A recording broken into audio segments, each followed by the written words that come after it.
পৃথিবীর বিভিন্ন প্রান্ত থেকে যারা আমাদের এই লাইভটিতে সংযুক্ত হবেন, সবাইকে অনুরোধ করছি আপনারা লাইভটি দ্রুত শেয়ার করে সবাইকে দেখার সুযোগ করে দিবেন। আজকে আমি একটি গণসচেতনতামূলক বক্তব্য নিয়ে আসছি, যে বিষয়টি আপনারা ইতিমধ্যেই বাংলাদেশের যারা একটু রাজনৈতিক সচেতন তারা বুঝতে সক্ষম হয়েছেন এবং অনেকেই এ বিষয়ে মন্তব্য করা শুরু করেছেন, লেখালেখি শুরু করেছেন। বাংলাদেশের এই ফ্যাসিবাদ শেখ হাসিনার কয়েকটি পরিকল্পনা আছে। তার মধ্যে একটি অন্যতম পরিকল্পনা হচ্ছে আপনাদের লোক দিয়ে আপনাদেরকে ঘায়েল করা, মানে কাজটা আপনারাই করবেন, আপনাদেরকে দিয়েই আপনাদের পন্থী মানুষগুলোকে মানে সব সময়ের জন্য নিয়ন্ত্রণ করা এবং তাদেরকে নির্জীব রাখা, মানে তারা কোনোভাবে ফুসফাস করতে না পারে, কোনোভাবে জাগতে না পারে, মানে কাজের মধ্যে ব্যস্ত থাকা। একটা নর্মাল সায়েন্স হচ্ছে এই যে আপনি যখন কোনো কাজে বা চাকরিতে ব্যস্ত থাকবেন, নিশ্চিত আপনি কোনো অপকর্মের সাথে খুব বেশি জড়াবেন না, খুব বেশি আপনার মধ্যে অ্যাগ্রেসিভ থাকবেন। আপনি একটা চাকরি করলে আপনার বাড়িঘর নিয়ে খুব বেশি ভাবনার চিন্তা থাকে না, কারণ আপনি বিজি। সরকার যেটা চাচ্ছে, সরকার বিরোধী মানুষগুলোকে বিজি রাখতে চাচ্ছে সরকারি পদ্ধতিতে, সরকারি ইনভেস্টমেন্টে। এখন আপনার কাছে খুবই মনে হতে পারে যে এই ধরনের একটি শাস্ত্র ফয়জুল ভাই এই নতুন হয়তো শুনতেছি, কিন্তু আমি আপনাকে হল অফ করে বলতে পারি আমার ছোট্ট রাজনৈতিক জ্ঞান থেকে। আমি কিন্তু এটা কারো থেকে জেনে শুনে বুঝে আমার নিজের পরিকল্পনা থেকে যতটুকু বুঝতেছি সেটা আপনাদের সাথে শেয়ার করছি, আপনারাও এটার উপরে মতামত দিতে পারবেন। আমার কাছে মনে হচ্ছে সরকার এই বিষয়টার উপরে হাত দিয়েছে এখন থেকে আরো 1-2 বছর আগ থেকে, মানে নির্বাচনের প্রায় 1 বছর আগ থেকে, কমপক্ষে আরো আগ থেকেই করেছে। হয়তো সেটা জনগণ, আমরা, আপনারা, সহজ সরল নাগরিকরা বুঝতে সক্ষম হয়নি। সেটা হচ্ছে তাদের একটা মহৎ পরিকল্পনা হচ্ছে নামাজিকে নামাজের নির্দেশ দিয়েই তালে রাখা। যেমন আপনাকে যদি নামাজওয়ালাকে বলে যে নামাজ পড়বা না, তাইলে তো সে লোকটা বুঝবে যে আপনি তার শত্রু। তাকে নামাজের মধ্যে ব্যস্ত রাখার জন্য ভিন্ন একটা পলিসি আবিষ্কার করে তাকে ওই লাইনেই ব্যস্ত রাখার যে একটা পদ্ধতি, যাতে আপনি বুঝতে না পারেন যে লোকটা তো আসলে ভালো কথাই বলছে। বাংলাদেশে এখন যেটা হচ্ছে সেটা হচ্ছে এই ফ্যাসিবাদ তার ক্ষমতাকে চূড়ান্তভাবে আঁকড়ে ধরে রাখার জন্য তিনি কতগুলো দুষ্ট স্বভাবের পরিকল্পনা নিয়ে মাঠে নেমেছে। তার মধ্যে অন্যতম হচ্ছে আপনার এই ইউটিউব যারা চালায়, নিয়ন্ত্রণ করে, বিভিন্ন জায়গায় বক্তব্য দেয়, ভিডিও ক্রিয়েট করে, এদেরকেও বিভিন্নভাবে মিসলিডিং ইনফরমেশন দেয়া। আমি আবারও বলছি, একজন ব্যক্তি অনেক সময়, এটা কিন্তু ধর্মের দিক থেকেও নিয়ম আছে যে ব্যাখ্যা না জেনে ভুল বুঝে এক ধরনের ইবাদত করা, সেটা এক ধরনের তার শাস্তি কিন্তু সেই ধরনের হবে না। আর একটা হচ্ছে পরিকল্পিত মুনাফিকি করা। তো আমাদের রাজনীতিতেও কেউ হতে পারে পরিকল্পনার অংশবিশেষ হিসেবেই আপনার সাথে মুনাফিকিতে নেমেছে, আর কেউ হতে পারে না বুঝেই তিনি তার মতো করে এক ধরনের একটা আন্দোলন সংগ্রাম মানুষের কাছে পৌঁছে দিচ্ছে। আমি ছোট্ট করে একটা উদাহরণ দেই। প্রথম উদাহরণটা হচ্ছে বাংলাদেশের এই ফ্যাসিবাদ আজকে তো নতুন নয়, এটা দীর্ঘ প্রায় 15 থেকে 17 বছর পর্যন্ত এই ফ্যাসিবাদ, এবং এই ফ্যাসিবাদ বাংলাদেশে যে গেড়ে বসেছে, এটা যে ভারতের মদতে, এটা কি বাংলাদেশের জনগণ এই 17 বছর পরে জানতে পারেছে, নাকি এটা 2014তেই জানা সম্ভব হয়েছে? আপনি 14 সালে যখন শাহবাগীদের উত্থান ঘটিয়ে আলেমদেরকে ফাঁসি দেওয়া হলো, তখনই তো আপনার ধারণা করা উচিত ছিল, জ্ঞানে ধরা উচিত ছিল যে এই দেশে যা কিছু হচ্ছে এটা হচ্ছে সম্পূর্ণ ভারতের পরিকল্পনার অংশ বিশেষ হচ্ছে। তাহলে সেই সময় সাইদির ফাঁসির জন্য যখন মানুষগুলো নামলো, 200-250 মানুষ নেমেছে, তখন কি এদেশের সকল রাজনৈতিক দল রাজপথে নামতে পেরেছিল? আমি সমালোচনার উদ্দেশ্যে আজকে বলছি, পেরেছেন কিনা আপনাকে কোশ্চেন করেন, পারেননি। আপনি কি প্রতিবাদ করতে সেইভাবে পেরেছেন? পারেননি।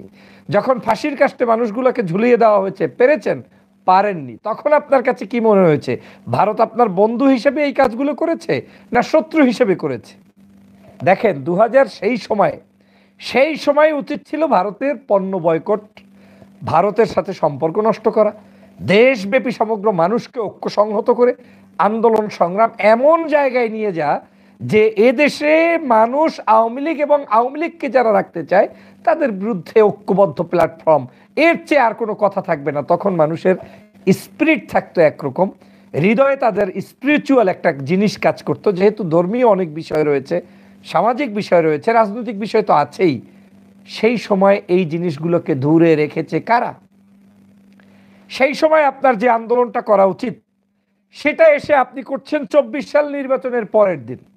আমি যদিও এই আন্দোলনের পক্ষে, আমি এই ধরনের সকল প্রকার কার্যক্রমের পক্ষে, কিন্তু আমি অ্যানালাইসিস করতে বলছি আপনাকে যে আপনি সেই সময় আমাদেরকে কি করলেন। সমগ্র মানুষকে ফাঁসি দেয়া শেষ। আমি সে কারণে মাঝে মাঝে বলি যে যারাই আমাদেরকে ফাঁসি দিয়েছে তারাই আবার আমরাই আবার তাদেরকে ভালোবেসে দেশে নিয়ে আসবো। যেমন এসকে সিনহার কথা আমি প্রায় উদাহরণ দিয়ে বলি, এদেশের সব ফাঁসিগুলো তার আমলে হয়েছে, কিন্তু এসকে সিনহা এখন কোনো অপরাধী না আপনার দৃষ্টিতে। কারণ এসকে সিনহাকে পরিকল্পিত উপায়ে ভারতীয় এজেন্টরা হতে পারে, ভিতরগত কোনো পলিসি থাকতে পারে, তাকে এখান থেকে সরকার বিরোধী বানিয়ে বিদেশে প্রিপারেশন করিয়ে রাখতেছে, যাতে করে ভবিষ্যতে তার গায়ে কেউ একটা ঢিলও না ছড়ে, তাকে যাতে আবার আপনি আপনার ইমাম খমিনি বানিয়ে বাংলাদেশে নিয়ে আসেন।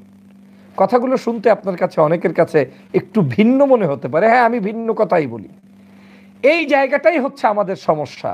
আপনার বিশ্বস্ততার জায়গা হতে হবে, আপনার লোক দিয়েই আপনাকে বিশ্বস্ত হতে হবে। আপনি শেখ হাসিনাকে দেখেন, আওয়ামী লীগের কোনো কাজ এখন পর্যন্ত যা করে, তার যেই মানুষটা প্রয়োজনে যদি এক জায়গায় একটা লোক নিয়োগ দেয়, ওই নিয়োগে একজন মুসলমান আওয়ামী লীগ করে আর একজন হিন্দু আওয়ামী লীগ করে, ওই হিন্দু আওয়ামী লীগের শেখ হাসিনা সাপোর্ট করে, মুসলমানকেও বিশ্বাস তখন কম করে। কেন করে? জানে যে এইটা যে কোনো সময় জামাত হয়ে যাইতে পারে, হেফাজত হয়ে যাইতে পারে, চরমনাই হয়ে যাইতে পারে, বিএপি হয়ে যাইতে পারে, মাগার আমার এই যে হিন্দু লোকটাকে দিয়েছি ও তো কোথাও যাবে না যদি ওর ইমান থাকে। দেখেন, রাজনৈতিক জায়গায় আজকের বাংলাদেশে আপনি আপনার হাতে গড়া মানুষ দিয়ে আপনাকে আন্দোলন করতে হবে, আপনার নিজস্ব লোক নিয়ে আপনাকে পথ চলতে হবে, আপনার মানুষ নিয়ে আপনার আন্দোলন সংগ্রামের ডাক দিতে হবে। কোনোদিন শুনেছেন পৃথিবীর কোনো বিপ্লব সংগঠিত হয়েছে কোনো ইউটিউব দিয়ে কিংবা ভিডিও দিয়ে কিংবা কারো কোনো একটা জায়গা থেকে? হ্যাঁ, রাজনৈতিক ব্যক্তির বক্তব্য সম্প্রচারণের মধ্য দিয়ে হয়েছে। যেমন আপনি জেলে, আপনাকে বিদেশে তারেক রহমান সাহেবকে রাখছে, খালেদা জিয়াকে জেলবন্দি রাখছে, তিনি সেখানে আজকে রাখতেই পারেন, সেখানে তাদের একটা বিবৃতি আসতে পারে, বক্তব্য আসতে পারে, সেটা দিয়ে পরিবর্তন হবে। কিন্তু কখনোই কখনোই কোনো মানুষ দিয়ে হঠাৎ করে উঠে আসা কারো কাছ থেকে এটা আপনি আশা করতে পারেন না। যাই হোক, আমার আলোচনাগুলো একটু ডিপ, সময় লাগবে আপনাদের বুঝতে। আমি কি বুঝাতে চাই সেটা বুঝছেন। বাংলাদেশের সেই 2014 সালের ইতিহাসটা দেখলেন, তখন সমগ্র মানুষগুলোকে মেরে ফেলা হলো, আর আমার দেশের রাজনৈতিক নেতাদের ভিতরে একটা সিমটম ঢুকিয়ে দেওয়া হলো, একটা সিম কার্ড ঢুকিয়ে দেওয়া হলো, বুঝিয়ে দেওয়া হলো কি ইসলাম বিদ্বেষী মানসিকতা। দাড়ি টুপিওয়ালাদের সাথে থাকলে এদেশে আর ক্ষমতায় আসা যাবে না, এদেশে ক্ষমতায় আসতে হলে হুজুরদের থেকে সম্পর্ক দূর করতে হবে, তথা জামাত টামাত এদের থেকেই দূরে থাকতে হবে। এই মানসিকতা করে একদিকে জামাতদেরকে মারলো, হুজুরদেরকে মারলো। মানুষের ভিতরে তখন জজবা ছিল, জজবাগুলোকে বন্ধ করার জন্য বৃহত্তর রাজনৈতিক দলগুলোকে নিস্তব্ধ করে দিল, একদম নিস্তব্ধ। যদি আমি মিস্টেক না করে থাকি, আমার দলেরও অনেকের ফাঁসি হয়েছে, কিন্তু জানাজায় পর্যন্ত অনেকে যেতে কুণ্ঠাবোধ করেছে বলে আমি মনে করি। তো সেই জায়গা থেকে আপনি দেখেন যে এত পলিসি, হাই প্রোফাইলের পলিসি তখন কাজ করেছে, যে মনে হয়েছে যে একটু সম্পর্ক দূরে রেখে কিছুদিন পরে আবার আমরা ঠিক হয়ে যাব, হয়ে যাবে, সমস্যা নেই। কিছুই হয়নি। 18 সালে একই কাজ করেছে। 18 সালে এসে সেই একই পদ্ধতিতে ওই ভারতই আপনার এই দেশের রাষ্ট্র ক্ষমতায় বসিয়েছে ফেসিবাদী শেখ হাসিনাকে, আর সমগ্র বাংলাদেশের নির্বাচনের চিত্রটা আগের রাত্রে হয়ে গিয়েছে। কিন্তু আজকের সেখানে এখন পর্যন্ত আপনারা কেউ কি কোনোদিন সেই 18 সালের পরে 24 সালের আগ পর্যন্ত ভারত বিরোধী কোনো আন্দোলন করলেন না? কেন?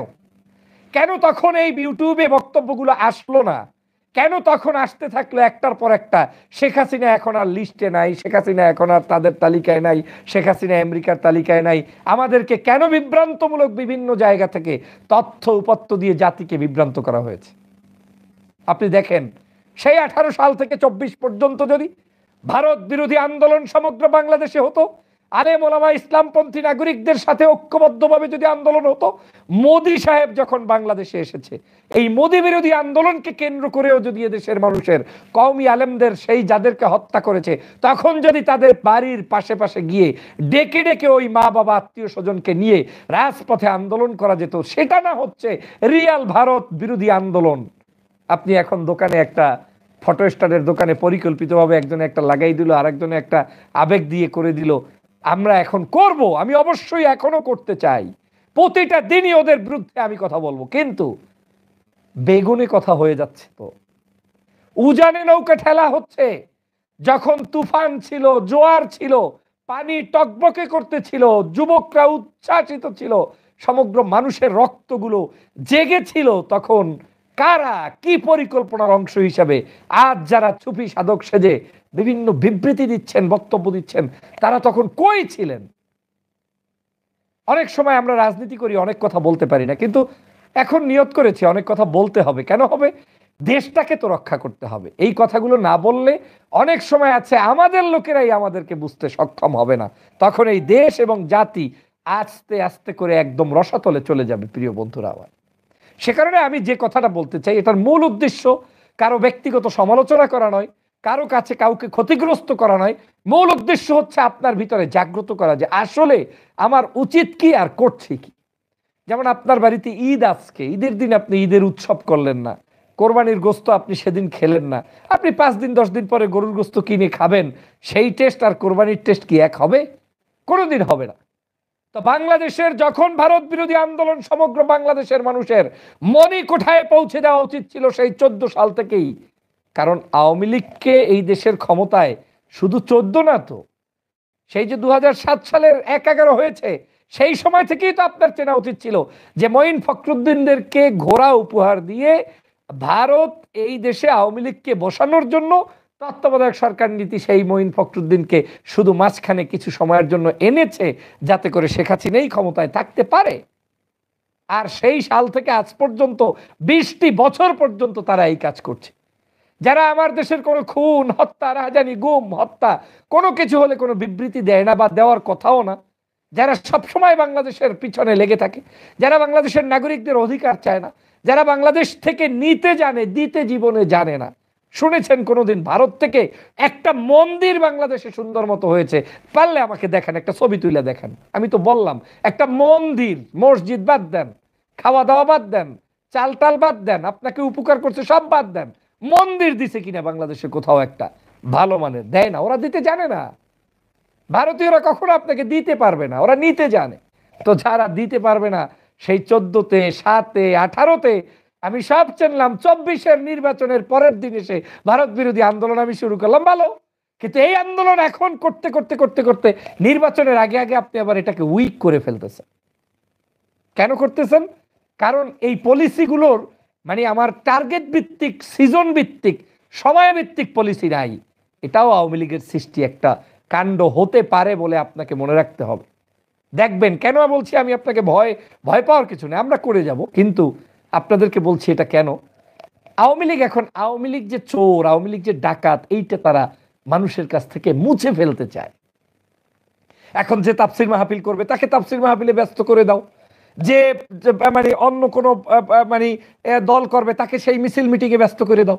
বাংলাদেশের এই যে গত কয়েকদিনে পর্যন্ত বিএনপির সমাবেশ গিয়েছে, অন্য অন্য দলে গিয়েছে, একটা জায়গায় কোনো ঢিল ছুঁড়েছে কোনো পশু পাখিতে? বলেন, নাই। তাহলে 28 অক্টোবর ঢিল ছুঁড়বে, এটা তো তাদের পরিকল্পনা। তারা সেদিনই ঢিল ছুঁড়েছে। আর যেদিন দরকার নাই, এই 3 বছর আপনি সারাদিন এক্সারসাইজ করবেন, তাতে আওয়ামী লীগের কিচ্ছু আসে যায় না। কারণ আওয়ামী লীগ চায় আপনি এক্সারসাইজ করেন, করতে করতে করতে করতে আপনার যখন শক্তি একটু বাড়বে, তখন আপনাকে আস্তে করে গুলি করে, হত্যা করে, নির্যাতন করে একদিনে স্তব্ধ করে দিবে। 2 দিনের মধ্যে 50,000 মানুষ অ্যারেস্ট করবে। সেই পরিমাণ পুলিশ, সেই পরিমাণ কর্মপদ্ধতি তারা নিয়ে মাঠে নেমেছে। আর সে কারণেই আমি বলছি, পরিকল্পিত পদ্ধতি কি এখন? তাহলে পরিকল্পিত পদ্ধতি হচ্ছে আমাদের ভাইদেরকে একটি চেতনার উপর ভিত্তি করে জাগ্রত করতে হবে। আমাদের ভাইদেরকে দেশপ্রেমে উদ্বুদ্ধ করে জাগ্রত করতে হবে। আমাদের ভাইদেরকে ধর্মপ্রেম হৃদয় থেকে যারা লালন করছে, সেই লালনগুলোকে রেসপেক্ট করে জাগ্রত করতে হবে। ওই ইমান ছাড়া এখন আর কোনো পরিবর্তন হবে না, ওই বেশভূষা দিয়ে কোনো পরিবর্তন হবে না। সেই ইমানি জজবার পরিবর্তন করতে হলে এদেশের প্রকাশ্যে জামাত ইসলাম, প্রকাশ্যে চরমনাই, প্রকাশ্যে হুজুর, প্রকাশ্যে দাড়ি টুপির সাথে মিছিল করে, মিটিং করে প্রমাণ করতে হবে যে সমগ্র বাংলাদেশের মানুষ এই ভোট চোরদেরকে, ওদের হাত থেকে দেশকে রক্ষা করতে চায়। আর এই ভারত সহ যারা এদের দালালি করছে, ওদের সকলের সকল কার্যক্রম বন্ধ করে দিতে আমরা প্রস্তুত।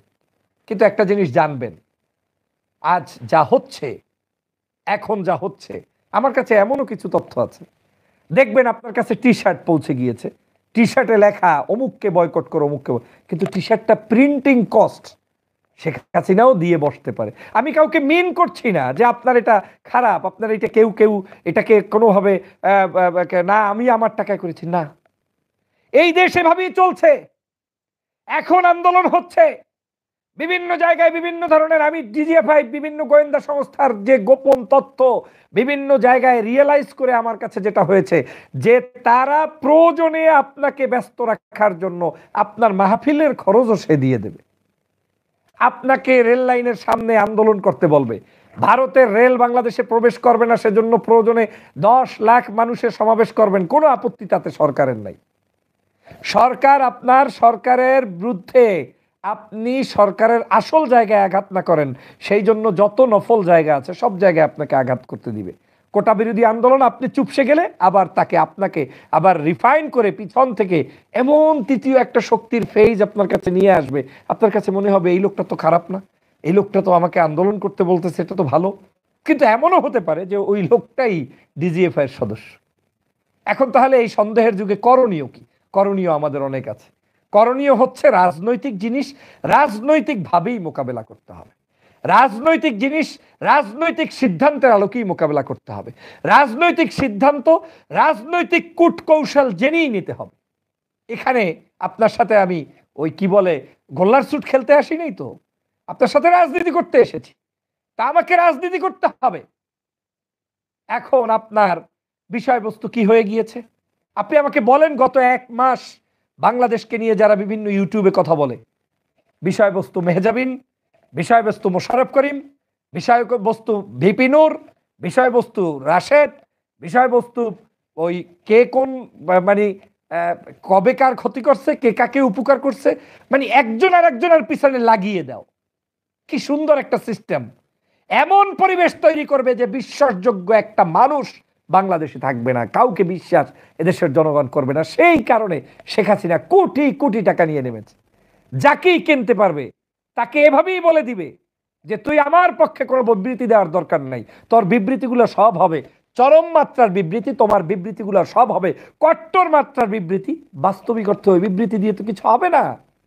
আপনি বলেন আমরা মোদী বিরোধী আন্দোলন করেছি, অবশ্যই আমরা জেহাদ করেছি, শহীদ হয়েছি, কিন্তু মোদী কি বাংলাদেশে আসা বন্ধ হয়েছে? হয়নি। কেন হয়নি? রিয়েলাইজ করেন। মোদী ভারতে বাংলাদেশে আসা বন্ধ হয় নাই, কারণ হচ্ছে মোদীর যে মূল চালিকা শক্তি এই দেশে মোদীকে আনছে তিনি হচ্ছে শেখ হাসিনা। এই শেখ হাসিনাকে আপনি নামান নাই বিদায়ী মোদী বাংলাদেশে এসেছে। এভাবে করে প্রত্যেকটি জায়গায় ওরা শিখিয়ে দিচ্ছে যে তুই এইভাবে আন্দোলন করবি, তুই এইভাবে ভিডিও করবি, তুই এইভাবে অমুকের বিরুদ্ধে বলবি, অমুককে সরকারের দালাল বলে দিবি, অমুককে সরকারের এজেন্ট বলে দিবি, অমুককে এইভাবে করবি সেইভাবে করবি, করতে করতে করতে করতে তোরা তোদের কাজ নিয়ে ব্যস্ত থাকবি। মাঝখানে আমি চোর, আমি ডাকাত, আমি হত্যাকারী, নির্যাতনকারী, আমি সুন্দর সারা বাংলাদেশের মহানায়কে রূপান্তরিত হবে। তাই হচ্ছে। 14 সালে এই সরকার যতটা ভীত সন্ত্রস্ত ছিল, 24-এ এসে সেই সরকার ভীত সন্ত্রস্ত নেই। এর অন্যতম কারণ হচ্ছে একটা এজেন্ডা, একমুখী আন্দোলন হওয়ার কথা সেটাকে 20-মুখী আন্দোলন করে দিয়েছে। কয়েকদিন আগে দেখেন না তাহিরির বিবৃতি, একজন শায়েখ আহমদুল্লাহ নিয়ে মনে করেন কি এই বিবৃতিগুলা আপনার কাছে হঠাৎ করে আসে? মঞ্চ কাঁপিয়ে দিয়ে আপনাদেরকে কয়েকদিন ব্যস্ত রাখলো, আলেম ওলামাদেরকে কয়েকদিন এক্সারসাইজ করাইলো। এগুলো সব পরিকল্পিত অংশ বিশেষ হিসাবে রাজপথে বিভিন্ন জায়গায় বিভিন্ন জনকে দিয়ে কথা বলায়। এমনও হতে পারে যে ওই ভদ্রলোক তাহেরি নাও জানতে পারে, কিন্তু তাকে যে পিনটা দিচ্ছে সে লোক হয়তো ওই উপর মহল থেকেই জেনে শুনে এসে যে হুজুর এটা একটু বলেন না, একটু কাউর লাগান না। বুঝতে হবে। অর্থাৎ আমি এই গা ভাষা যে কোনো আবেগের পক্ষে নই, আমি বাস্তবতার নিরিখে আমাদের মানুষদেরকে তৈরি করার পক্ষে এবং আমি আদর্শ ভিত্তিক আন্দোলনের পক্ষে। আমি আদর্শিক আন্দোলন চাই। দলছুট ছোটখাটো বিভিন্ন বিষয় নিয়ে আপনি আপনার মতো মন্তব্য করতেই পারেন, কিন্তু তাতে জাতির কোনো পরিবর্তন হবে না, দেশের কোনো পরিবর্তন হবে না, দেশের মানুষের কোনো মুক্তি আসবে না। এটাই হচ্ছে শেখ হাসিনার পলিসি। ভাই বুঝতে হবে। আপনাকে এখন স্বপ্ন দেখাবে, অনেক ছোট ছোট দলকে ডেকে ডেকে শেখ হাসিনা বলবে, মানে শেখ হাসিনা তো বললে আর কেউ যাবে না, তৃতীয় একটা শক্তিকে ডেকে এনে বলবে অনেক তো দেখেছো, এখন এই সব সরকারের সাথে থাকলে কোনো মানে কি বলে তোমার বিরোধী দলের সাথে থাকলে কোনো লাভ নেই, তুমি তোমার দল গুছাও, তুমি 300 আসনে প্রার্থী দাও, আগামীতে তোমার মাধ্যমেই বিপ্লব হবে।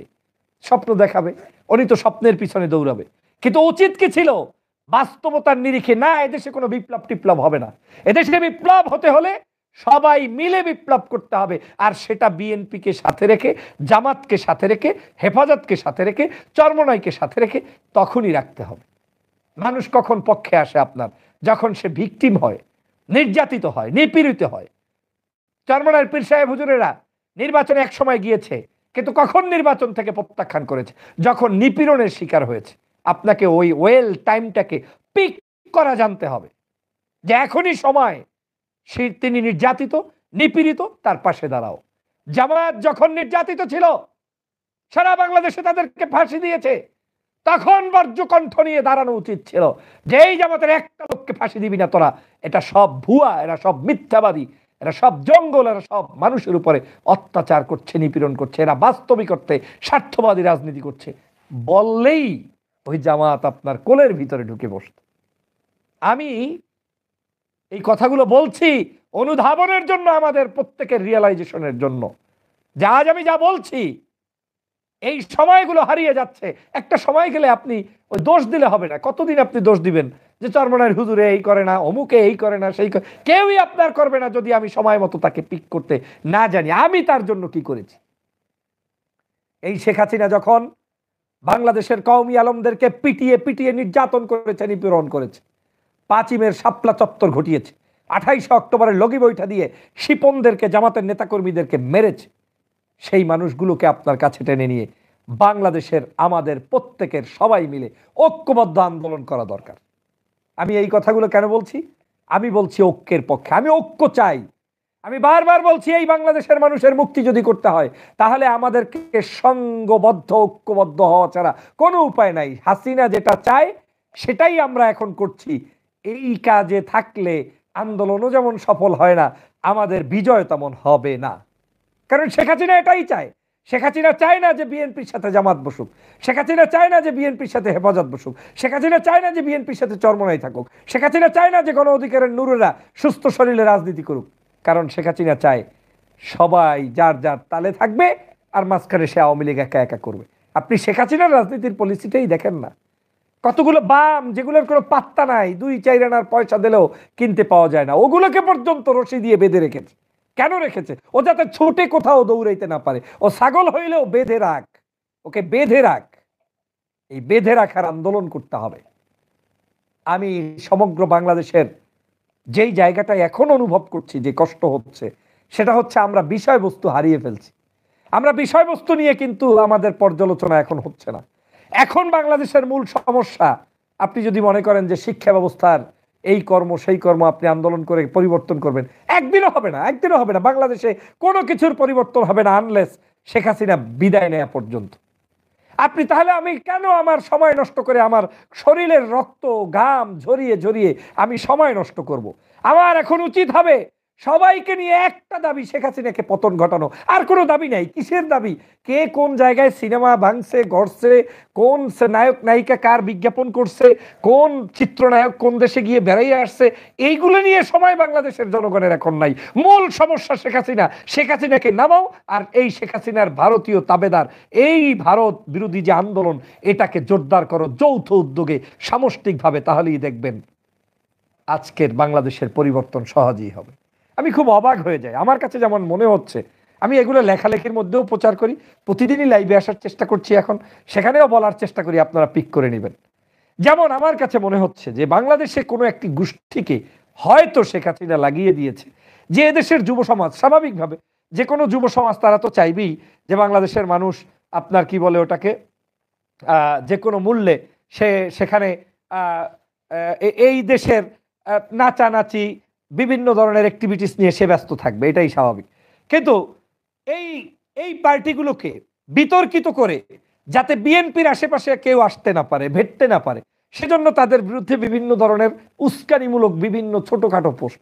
একটা বড় রাজনৈতিক দলের এই পোস্ট থাকতে পারে না, একটা বড় রাজনৈতিক দলের এই আদর্শ থাকতে পারে না, একটা বড় রাজনৈতিক দলের এই চিন্তা চেতনা থাকতে পারে না। একটা বড় আদর্শিক দলের পরিচয় থাকবে সমগ্র মানুষকে নিয়ে দেশের পরিবর্তন করতে হবে। আর আপনার যেটা গোপন পলিসি থাকবে সেটা তো আপনি করবেন, সেটা তো আপনি অ্যাপ্লাই করবেন। কিন্তু আমার মনে হচ্ছে কেন জানি আমরা ব্যস্ত রাখছি মানুষদেরকে বিভিন্ন ইস্যুতে, বিভিন্ন জায়গায়। এই গরম ইস্যু দিয়ে বাংলাদেশের এখন যে ক্ষতিটা সাধিত হয়েছে সেটা হয়েছে আমরা পরনির্ভরশীল হয়ে গিয়েছি, আমরা বিদেশিদের কাছে জিম্মি হয়ে গিয়েছি। বিদেশ বলেছে আমাদের স্যাংশন দিবে, আমরাই তো বলেছি, আমরা শুনেছি, পত্রপত্রিকা বলেছে, তো আমাদের তো উপায় নেই। সমগ্র বাংলাদেশের মিডিয়াগুলোকে লাগিয়ে দেওয়া হয়েছে। আমি যে কারণে বারবার কালবেলা না কোন পত্রিকা সম্পর্কে বলেছিলাম যে সমস্ত নিউজগুলো মিথ্যা। ওই যে ভারত থেকে একজন আর্টিকেল প্রকাশ করতো আর এখনো টকশোতে আসে এক হিন্দু মহাজন, সব মিথ্যা। মনে হয় যেন খালেদা জিয়ার খালাতো ভাই আপন, জামাত ইসলামের আমির, বাপরে বাপ। অথচ ওই ব্যক্তির তথ্য আমার কাছে আছে যে গোপনে আরেক জায়গায় খোঁজ নিয়ে সে মনে মনে খুশি, যাতে যা তিনি বলছেন সেটা বাস্তবায়ন হচ্ছে না, তাতে তিনি খুশি। এই হচ্ছে বাংলাদেশের বর্তমান চিত্র। আমরা ইমানদারকে বিশ্বাস করতে পারতেছি না, আমরা বেঈমানকে বিশ্বাস করা শুরু করে দিয়েছি। আমরা জামাতের আমির কিংবা হুজুরদের বিশ্বাস করতে আমার কষ্ট হচ্ছে। আমরা বিশ্বাস করতেছি একজন হিন্দু মহারথী যিনি আমার দেশের সমস্ত 12টা বাজানোর জন্য ওই দেশে বসে, ভারতে বসে আর্টিকেল লিখবে আর ভারতে বসেই টকশো করবে, আর মনে করবেন যে উনি রয়ের এজেন্ট না কিংবা উনি কারো এজেন্ট না, উনি আপনার দেশের এত মঙ্গল চায় ওই দেশে বসে টকশো করে, ওরে থাকতে দিবে? ওরে তো টাকা দিয়ে বলে দিয়েছে যে তুই এইভাবে করে বিএনপিদেরকে একটু চাঙ্গা রাখ, বিরোধী মতের মানুষদেরকে একটু চাঙ্গা রাখ। বাংলাদেশেও একই অবস্থা এখন বিরাজ করছে। এত অ্যাকশন নয়, একই ইস্যুতে প্রতিটা সেকেন্ডে সেকেন্ডে আপনি মানুষকে হার্মফুল বানিয়ে দিচ্ছেন কিনা ভেবে দেখেন। আপনার ভিডিওগুলো নিজে রিয়েলাইজ করুন।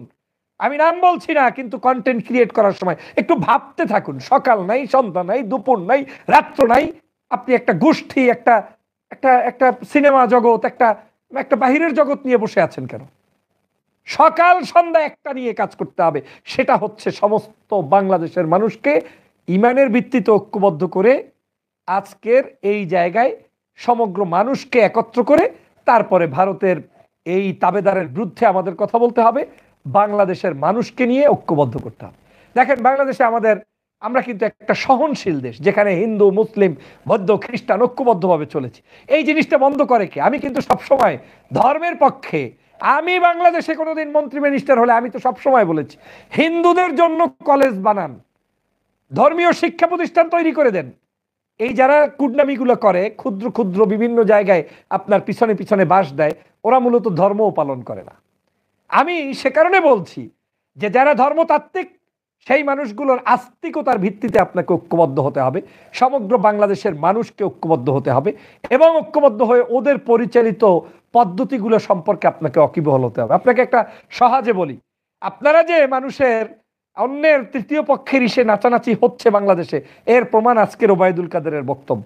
ওবায়দুল কাদেরের বক্তব্য, তিনি বলছেন এখন তো আর আমাদের কোনো দোষ পায় না, নিজেরা নিজেরা লাগালাগি শুরু করেছে। তাহলে কি প্রমাণ হয়? নিজেরা নিজেরা ভারতের এজেন্ট, অমুকের এজেন্ট বলা বলি শুরু করে। তার মানে আমি যে এতক্ষণ কথা বললাম এটার প্রমাণ তো পেয়ে গেলেন। ওনরাই এই পরিকল্পিত উপায়ে আপনাকে, আমাকে, আমাদেরকে এমনভাবে তৈরি করাচ্ছে যাতে করে আপনি ওদের এই বক্তব্য ফলো করে আপনি আগান। একটা সময় আপনারাই আপনাদের বিরুদ্ধে শত্রু হয়ে দাঁড়িয়ে যাবেন, এবং এটাকে নিয়েই তারা এখন ক্যাম্পিং করছে। বাংলাদেশে এখন এমনও কিছু মানুষ আছে যারা এমন কট্টর বিরোধিতা করছে অনেক কিছুর, তাদেরকে একটা টোক্কা পর্যন্ত কেউ দেয় না, কারণ ওরা সরকার ওদেরকে নিয়োগ দিয়ে রেখেছে ওকে বললে। কিন্তু এমনও মানুষ আছে, আমি তো এয়ারপোর্ট ক্রস করতে পারি না, বাংলাদেশের তো দূরের কথা, বিভিন্ন দেশ থেকে বিভিন্ন জায়গায় ঝামেলা করা হচ্ছে। যদিও এটা আমি মনে করি না যে এর মানে এই নয় যে আমাদের সবাইকেই করবে না, সবাইকে করবে না। ওরা বুঝে ফেলেছে যে যার ভিতরে বুঝতে ওরা পেরেছে যে এই লোকটাকে দালাল বানানো সম্ভব নয়, কিংবা বানাইলেও সেটা টিকবে না, তার পিছনে ওরা লেগে আছে। আর যাকে দালাল বানিয়ে মিসগাইডেড করতে পারতেছে তাকে তারা করছে। আমার কাছে মনে হচ্ছে আমরা মিসগাইডেড সামহাউ হচ্ছে কিনা। আমি কাউকে দোষ দিচ্ছি না। আমার প্রিয় সহযোদ্ধা, আমার প্রিয় ভাইদেরকে বলতে চাই, আপনারা এই ইউটিউবে বলেন, ভিডিওতে বলেন, বিভিন্ন জায়গায় বলেন, 1 ঘন্টার জন্য যদি কেউ হাসিনার বিরুদ্ধে কথা বলে তাকে শত্রু বানিয়ে লাভ নাই, তাকে কাছে টেনে নেন, তার পক্ষে কথা বলেন, তাকে উঠান, তাকে নিয়ে একটা আন্দোলনের পরিবেশ তৈরি করেন। এবং সেই আন্দোলনটা ওই একদিন ওই নাবিস্কো বিস্কুট, আর একদিন আর এক বিস্কুট, আর একদিন এগুলোর ভিতরে থাকলে আপনি শেখ হাসিনার বিরুদ্ধে কখন যাবেন আন্দোলনে? এগুলোকে তো বাদ দেওয়া যাবে 1 ঘন্টার নোটিশে। একটা লাথি মারলে, কিক মারলে সব এদেশ থেকে সমগ্র ভারতীয় পণ্য তো দূরের কথা, দেশই আসবে না, আমার চুক্তি থাকবে না তোর সাথে। তোর সাথে আবার কিসের আন্দোলন?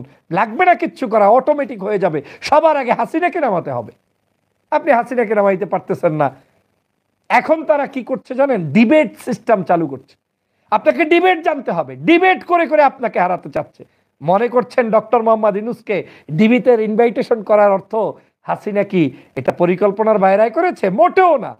যতদিন বাস দেওয়ার প্রয়োজন ছিল বাস দিয়েছে, এখন ডিবেট দিয়ে তিনি চাপে রাখতে চায় যে আসো আমার সাথে, তারপরে বহির্বিশ্বকে দেখাবে আমি তো তার জন্য ডিবেটের আয়োজন করেছি, আমার চাইতে উদার কে আছে, আসলো না আমার কাছে, বসলো না, আমার আর কি আছে। This is name call politics. তারা সমগ্র পলিটিক্স করছে। 14 সালে যা করছে, আগে যা করছে, একটাও এই সেশনের সাথে তাদের মিলবে না।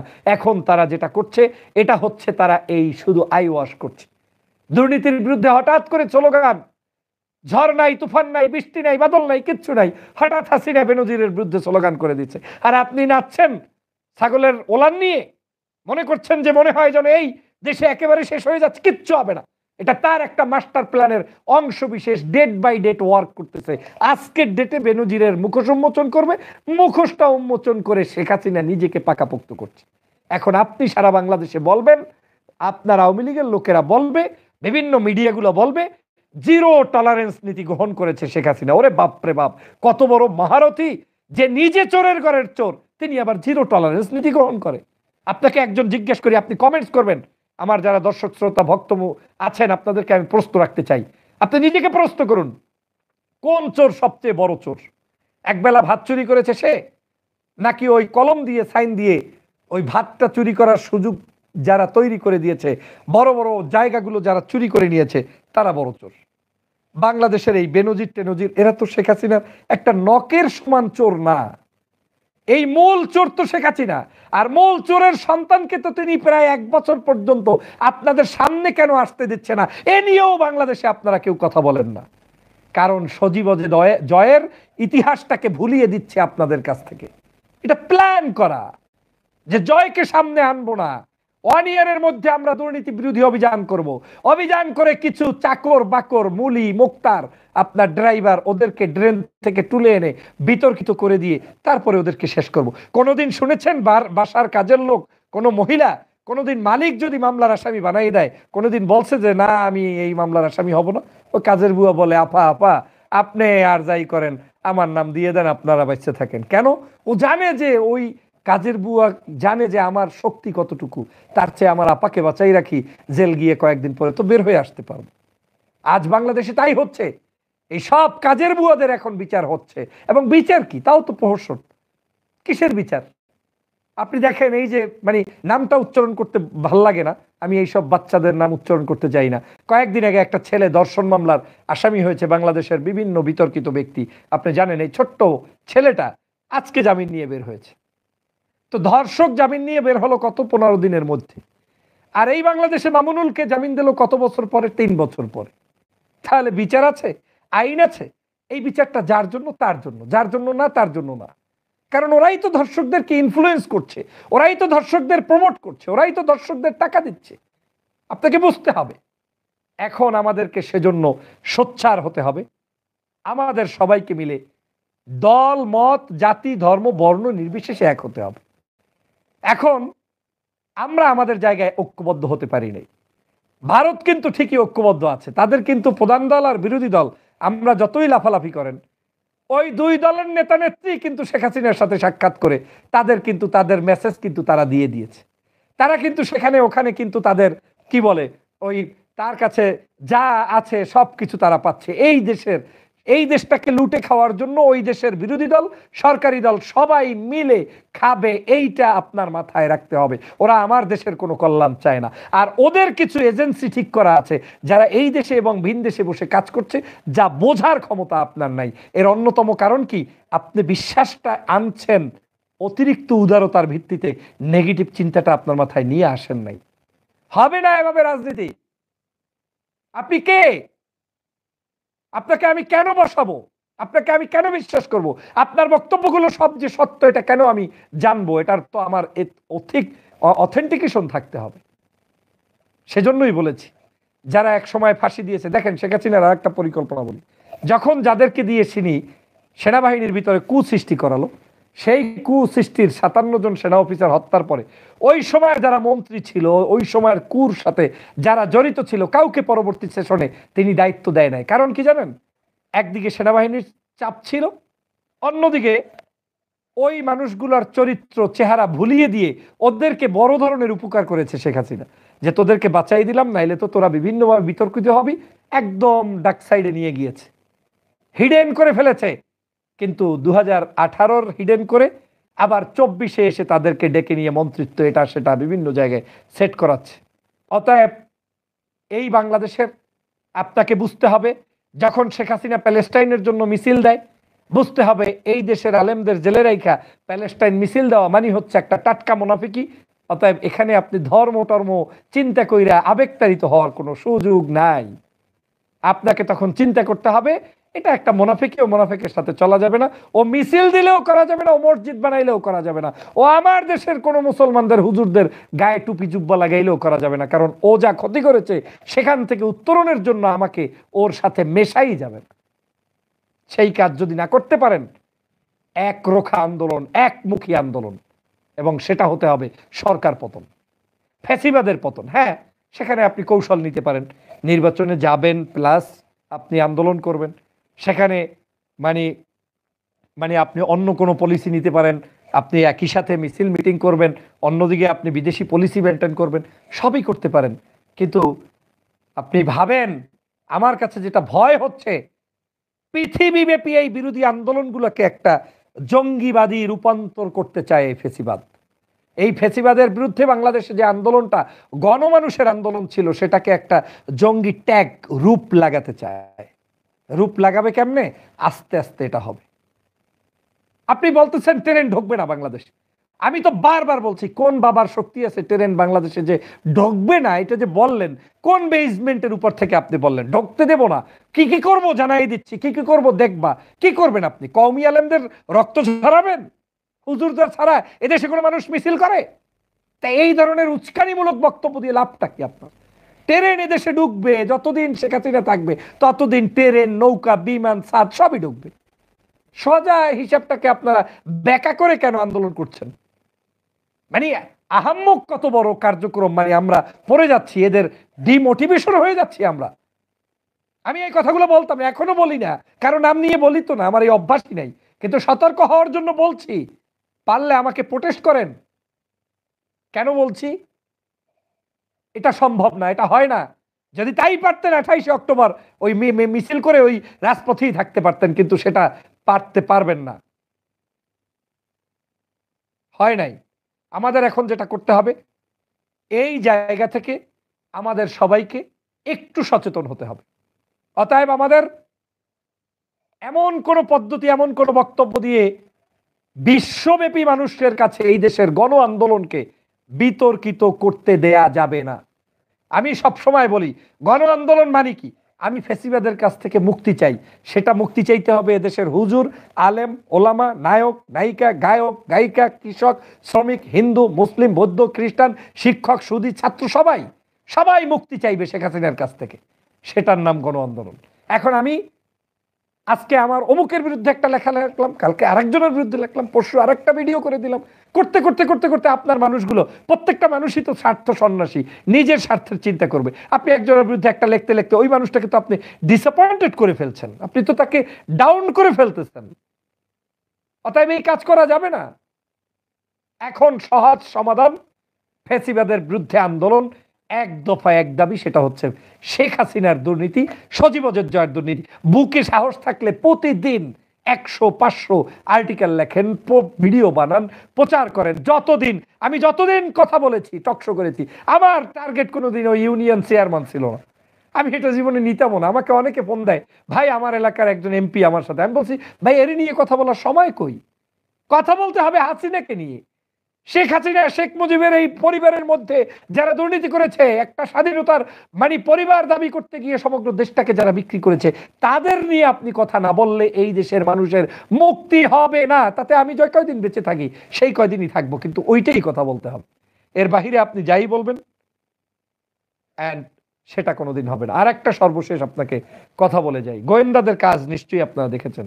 গোয়েন্দারা কাজ করে, আপনার কাছে আসবে, আপনার বিছানায় ঘুমাবে, আপনার সাথে থাকবে, আপনার মসজিদে নামাজ পড়বে। এখন একজন লোকরে দাড়ি দেখা, টুপি দেখা, মসজিদে নামাজ পড়ে দেখা আপনি আবেগতাড়িত হইয়া পেটের কথা সব বলে দিলেন, লাভটা কোথায়? আজ বাংলাদেশে এমনও হতে পারে যে কিছু কিছু ইউটিউবার, কিছু কিছু ব্যক্তি বিশেষকে এমন কোন বিশাল এজেন্ডা দিয়ে পাঠানো হয়েছে যে এই এজেন্ডাগুলো বাস্তবায়নের জন্য তোমাকে সুফি সাধক হতে হবে, তোমাকে এমন কিছু কথা বলতে হবে। আরে বাপরে বাপ, কাবা শরীফের ইমামের চাইতো ভালো ভালো নসিহত আমাদের দেশে কিছু কিছু মানুষের কাছ থেকে পাওয়া যায়। কিন্তু আদতে টাটকা মুনাফিকি কিনা এটা ভাবার সময় এসেছে। আমি আমি ছোট মুখে অনেক কথা বলতে চাই না। আমি চাই আন্দোলন সবাই করেন, সেই আন্দোলনটার হতে হবে রাইট পন্থায় আন্দোলন। 15 বছর পর্যন্ত বুঝতে পারলেন না যে ভারত আমার শত্রু, 17 বছর পরে এসে বুঝলেন ভারত আপনার শত্রু। এই যে কনসেপ্ট, এই কনসেপ্ট আমাকে বুঝতে হবে। বাংলাদেশের এই মানুষগুলোকে যখন ফাঁসির কাস্টে দিয়েছে, বুঝতে পারেন না যে এটা একটা ভিনদেশী তাবেদারদের একটা এজেন্ডা বাস্তবায়নের জন্য এদেশে ফাঁসি হয়েছে, এটা কোনো যুদ্ধপ্রদী ইস্যু নয়। কেউ তখন প্রতিবাদ করলেন না। আরো বিরানির কি বলে সকাল সন্ধ্যা সেই ডাক্তার ইমরান, শাহবাগী যেই সকল কুকুরগুলো ছিল, আমি তো শাহবাগে যারা ছিল একটাকেও, আমাকে আপনারা গুলি মারেন, মন্দ বলেন, যাই বলেন, যেই লোকটা আমার এই ভাইদের শাহাদাত করেছে, শহীদ করেছে, রক্ত ঝরিয়েছে, এরা ঈমান আনলেও আমি এদের বিশ্বাস করি। নো কম্প্রোমাইজ নীতি। কারণ এরা একটা স্বপ্ন বাস্তবায়নের জন্য মাঠে নেমেছে এবং সেটা ওই সময়ও করেছে, ভবিষ্যতে আরো বড় বড় ক্ষতি করবে। আমি কাউকে বিশ্বাস করতে চাই না। ওরা যা ক্ষতি করে ফেলেছে ওই ক্ষতি আর রিটার্ন হবে না। এই বাংলাদেশের থেকে ইসলামী সভ্যতা, কৃষ্টি, কালচার, অভ্যুত্থান, এদেশে যে একটি ইসলামী বিপ্লবের পথে মানুষ থাকবে, দ্বীন, ইসলাম, চেতনা, তাফসির, এই জগৎটা থেকে সম্পূর্ণ মানুষকে একটা ভিন্ন জগতে প্রবেশ করিয়ে দিয়েছে একটা রিফর্ম করে, সেটা হচ্ছে এই শাহবাগ। এই শাহবাগ যারা তৈরি করেছে ওরা প্রত্যেকে আমি মনে করি জাহান্নামের কীট বাংলাদেশের প্রেক্ষাপটে। কারণ এই মানুষগুলো শাহবাগ তৈরি করে দিয়ে সমগ্র বাংলাদেশের মানুষের একটা 20-50 বছরের ইতিহাসকে বিকৃত করে ফেলেছে, শেষ করে দিয়েছে, একদম শেষ। আপনার হৃদয় থেকেই চেতনা বোধই এখন নাই। এদেশের এখন ছেলেরা বাস্তব চেতনা বোধই জানে না। ওকে জিজ্ঞেস করলে ও জানে না যে what is his vision, what is his vision, what is his identity, what he want to do, nothing he can say. সবাইকে দেখবেন শুধু টিকটকের মধ্যে আমরা ব্যস্ত আছি।